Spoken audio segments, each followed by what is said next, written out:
Hello guys, in this video I'm going to show you how to add effects to your video on the Filmmaker Pro application.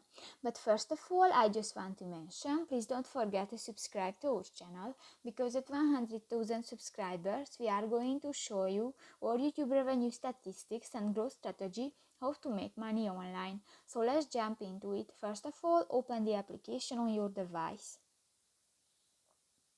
Tap to the New Project button at the upper side of the screen.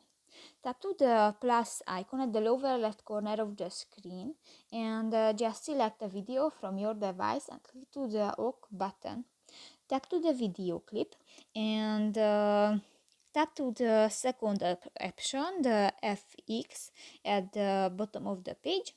And here you can find different filters, for example, Guys, in this video shake, featured, film, estrella, glitters and more, and just select one. And if you want to add, just click the selected filter and tap to the OK button.